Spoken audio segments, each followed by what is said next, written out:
F1 fans, and welcome to my opinion on where drivers will be for the 2022 F1 season.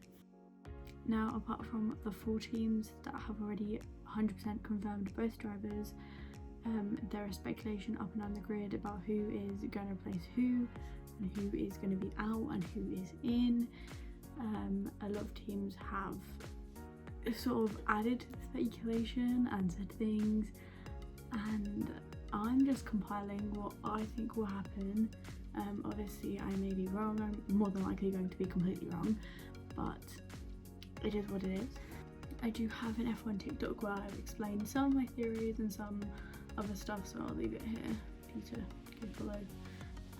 And also I have an Instagram, so you can go follow that as well.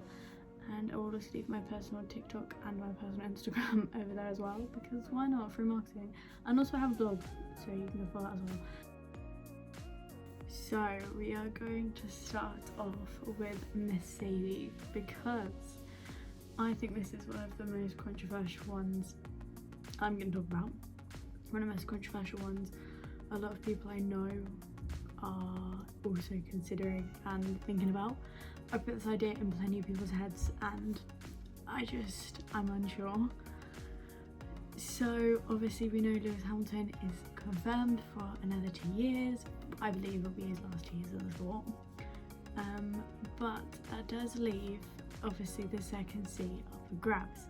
Now they could keep Bottas, which is a very real possibility. Bottas has helped, Bottas has done well to help him, but Bottas hasn't been as consistent as I think Mercedes have wanted him to be, and it's been said by Toto. Actually, Toto came out today and said that he thinks Bottas has been really helpful, but that's not kind of the speculation that we've heard in recent days and weeks, so it's a little bit like, is he throwing something out there to throw a curveball to the fans? I'm not sure, but he's come out today to kind of say that Bottas helped a lot and he really likes Bottas, that kind of thing. I'll try and leave like a picture of the thing here if I can find it. But yeah, he said that, so it's kind of throwing me off a little bit, but in my opinion I think they will take Bottas out, which is going to be sad because I think Bottas is so good, but I think, and this is where the controversy comes in, I think they're going to throw Nick de Vries in now. So as I'm coming around to edit this video, things have come out in recent days about the Mercedes team, about their Formula E journey and the fact that they're staying in until next year. So I don't know if it was me believing they were leaving this year, but they're actually leaving at the end of next year, so that's on me a little bit. But obviously I believe Nick will stay till next season, so that means that my entire speech that I had about Nick is not even true. So I've decided to cut in the video here and basically say that I did think Nick was going to go with Mercedes, but of course it's not going to happen now because Nick is more than likely going to stay with Formula E, so the likelihood that Bottas is going to stay for another 2 years and then they'll bring George in is very likely. I still don't think they're going to bring George in. I think George is too much for competition for Hamilton, so I do think George is going to stay in Williams, but that was on me for not reading into things properly. But now next up I want to talk about Red Bull, and I feel like this is a little bit controversial as well, but this one is not as badly controversial as Mercedes. So obviously Max Verstappen has been confirmed. I can't remember how many years now, but he has been confirmed for next year, of course. So next to him I want Alex Albon back. Now there's been a lot of talk from Alex about potentially leaving Formula 1 properly and going, he's obviously doing DTM right now, but he has spoken about doing IndyCar, I want to say, and I think NASCAR, I'm not sure, but he has spoken out about wanting to do other motorsport things, so he may not come back into F1, which is a little bit sad because I would love to see Alex Albon back in the Red Bull. I think he's proved his worth, his time in DTM, and it's come out today that Helmut Marko has been saying that he doesn't think Checo has been a good enough teammate. I think he was trying to sort of get at the fact that he's not been helping them as much to get as many points and to stay ahead of Mercedes, which is kind of true. I kind of think Mercedes and Red Bull are scratching their heads because their second driver, both their second drivers are currently getting beaten by Lando Norris in McLaren, which, you know, we know that Mercedes and Red Bull have pace, so I think they're scratching their heads a little bit, wondering why they are not beating that McLaren. So I think it's a bit of a reality check maybe over summer, but I do think Checo could come back to Red Bull for a second season, or for the next season. But if he doesn't come back, I think Alex could come back. But I think if Alex doesn't come back this season, I think he's out. Like, he's gonna leave the sport completely. Like, he's gonna be out. So we will have to see what happens.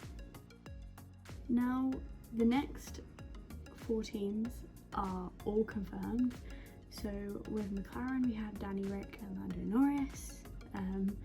Probably one of, like, going into the season, probably potentially one of my favourite pairings. I thought they were going to be so funny, like we were going to get so much more like entertainment from them, like we're going to see their bromance bloom, but it's sort of been a bit boring. But Danny Rick is providing us all the content we need in all the Roundbox videos, in all their challenge videos. Danny Rick is just performing, but he needs to perform on track. So I feel like my McLaren favourites have done like a full 360, because I used to love Lando's personality and I loved Carlos's racing, and now it's flipped and I love Lando's racing but I love Danny Rick's personality. So at Ferrari we have Charles and Carlos, which I could not be happier about. I did think for a little while that it was going to be a little bit awkward, maybe we wouldn't see like them getting on as quickly as we have, but they have blossomed so quickly. I love the C2 challenges, or the C square challenges I think they're called. I love them, they are my favourite things to watch.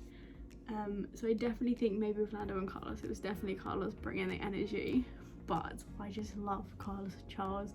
I think they're so good off track, it's so entertaining to watch, and Charles is obviously an amazing driver. My opinion on Carlos's driving is a little bit, I feel like he's good, but I feel like he's got a lot more to give. I feel like maybe next season we could see a whole new Carlos for like racing, but Carlos isn't up there really with like the drivers that have impressed me this season. But Carlos and Charles definitely becoming one of my favourite pairings on the grid. Then we have the Alpine, I don't know how you say it still, I'm still confused, people say it every different way.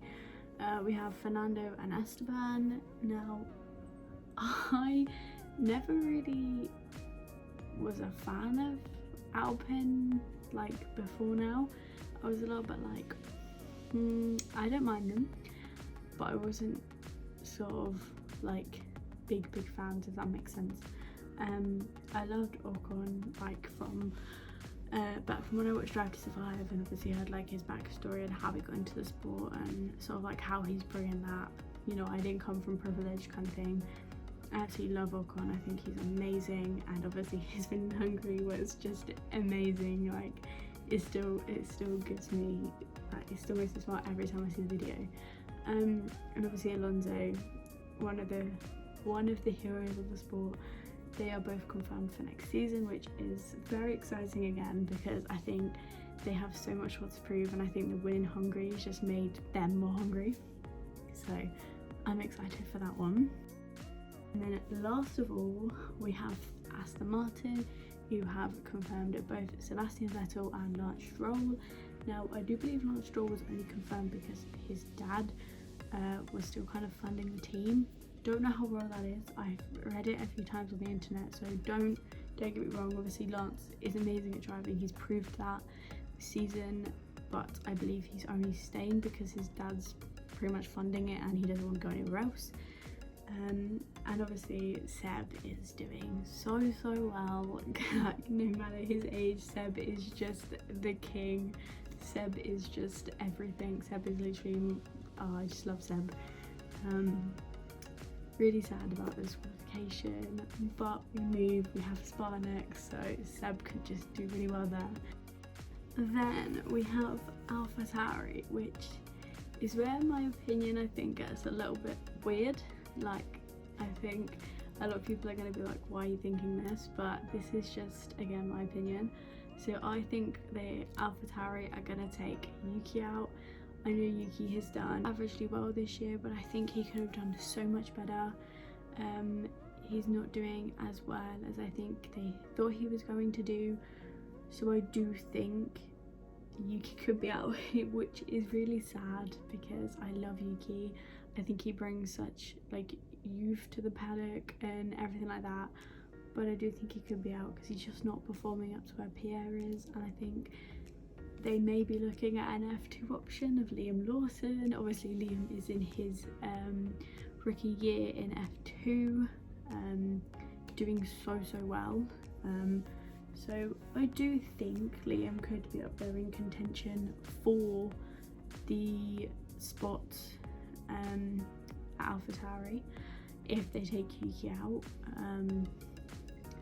I'm not sure whether they will take Yuki out, but I'm pretty sure something will happen with Yuki, whether, I don't know, but I don't think they're too happy with Yuki. From things I've read and things I've seen, they're not too happy with him.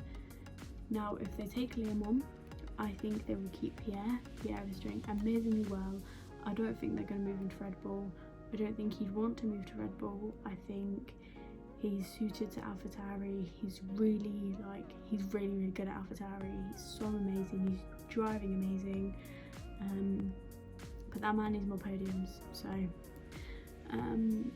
but yeah, I think we could see F2 in AlphaTauri again. I feel like AlphaTauri is kind of like training ground for the Red Bull drivers, and they just throw them into Red Bull. But yeah, I think we could see Liam and Gasly, which could be exciting. Then Alfa Romeo, we have no seats confirmed again for Alfa Romeo. So we have 2 drivers who could be out of seats, we have 1 driver who could be out of a seat, or we could have no drivers out of seats and they could stay the same. But I don't think that's going to happen. I do think we are going to see Kimi out of sport next year, which is really sad to hear and really sad to think about, but I do think Kimi could be out just because he's getting older. He loves the sport, of course, but you can tell he's not as interested as he has been previously, which is again a little bit sad, but it is what it is. It's what happens when you get a bit older. And Giovinazzi, I want to say, I'm probably saying that completely wrong, but Antonio, I should probably say instead. Antonio's just not performing. I feel like I'm not hearing too much about him, and if I am, it's sort of like he's back, he's last, you know, they're sort of down there with the Williams and the Hazards, so I'm not too sure they're going to keep their drivers. I think they're going to bring in new people, and those new people I believe will be Callum Ilott and Mick Schumacher. Now, my opinion for this one is that Callum has proved himself so much over the last year or 2 in everything he's done, and I just love watching Callum race. I think he's so good, and he has so much potential, and I do believe he's part of the Ferrari Academy. So obviously they are connected to Alfa Romeo, if I'm correct. I may be wrong, but I believe they are, and I just can see him coming up this year. He's moving on to other things outside of F1, and normally when a driver does that, that means they're sort of ready to get into F1, and if they don't move into F1 that year, they normally tend to just avoid F1 and just pursue other things, which is why I think they may bring Callum in this year or next year, but I'm not sure again. And then Mick, I think Mick has proved himself so much this year, and I think Ferrari are ready to give him a chance in a slightly faster car of the Alfa Romeo, and obviously if they give him the chance of the Alfa Romeo, it'll be exciting, of course, to see Mick in a faster car and hopefully gaining some more points for Alfa Romeo and getting his own name on the grid. I feel like right now we don't really hear too much about him because he's always at the bottom because he's in a Haas. The Haas isn't really that good, but I have heard they're looking to next year and obviously looking to improve the car, so I could be wrong. The Haas could be amazing next year, but I just can't see it. Now in the Williams, I think they're going to keep the same. Now they've only confirmed Latifi. I believe they've confirmed Latifi because of his dad's funding. I don't know if they've confirmed him, but of all the things I've read, apparently he's pretty much confirmed because of his dad's funding and all that kind of stuff. Doesn't mean he's only in the sport because of his dad. Once again, he's just staying at Williams because his dad is funding them and sort of giving them some good money. But Latifi is amazing, he's shown that, and I think that's why Williams are going to keep him in. And I think they're going to keep Russell in once again because they don't want him to be in close contention with Hamilton, and they want him to keep improving in the Williams and just get ready for when he can actually move up to Mercedes in 2 years when Lewis goes and he can prove himself then. I think he's still got a lot to prove, a lot to learn, and I think Mercedes are going to say hold out for 2 more years and then you can come in when you can be our star. And I really want that for him. I think if he moves into Mercedes now, he's going to be foreshadowed so much by Lewis, and I think it's going to put him down. So I don't really want him in there now, but I'd love to see him back in the Williams with Latifi. I think Russell and Latifi are probably one of my favourites on the grid. I love them together, their energy is just amazing. And lastly, we have Haas. Now, I believe Nikita Mazepin has once again been confirmed for Haas because of his dad's funding. Again, not saying he's just in the sport because of his dad's funding. I'm actually really beginning to like Nikita Mazepin. I think he really understands the crack and the jokes, and he doesn't take himself too seriously. And correct, he's done things wrong inside and out of the sport, but again, a lot of people have, and I think as long as he learns and doesn't do anything wrong again, I love Nikita Mazepin. I love watching his stories, I love watching him in interviews, I love watching him driving. I just think he's so good. He has so much potential, and I'd love to see him in a better Haas next year, which I think we're definitely going to see. Now, if Callum Ilott doesn't go into Alfa Romeo, I think we could see him in Haas, because once again, I believe Haas is part of Ferrari. So obviously, working down the order, we could have Ilott in Haas. Now, if Ilott doesn't go into Haas, I think we could have Robert Schwartzman, which is a bit of a rogue shout because a lot of people wouldn't suspect it, but I do think he's done amazingly well, and a lot of teams are looking out for F2 and F3 drivers to bring in, more F2 than F3 I mean, but they're sort of looking for the younger drivers to pull in. And obviously we have Schwartzman, who's doing so well, and I think he could do super well in a Haas, and it'd be so cool to see him on the F1 grid. I think he'll bring something super special to the grid. So I don't know, I think Haas is one of the ones I'm not too sure about because I don't follow the team as much, but I do think we could have Nikita and potentially an F2 driver if Schumacher does move into Romeo, which is likely. So I'm gonna round the video up here, considering I've done all the teams now. I think it's going to be very interesting a few weeks. Hopefully we find out next Monday, the Monday of the new race week, the first race week back. But yeah, I think I'm going to round up there. I'm going to say thank you for watching. Leave any of your opinions in the comments. I'm going to try and get back to as many as I can. I love having debates about where people think drivers are going to go and what people think is going to happen. So I would love to know what you think. Also let me know what other F1 videos you'd like me to make, any other F1 videos you'd like to see, and I can try and make them. And yeah, just go follow my social media, and I will see you in the next video.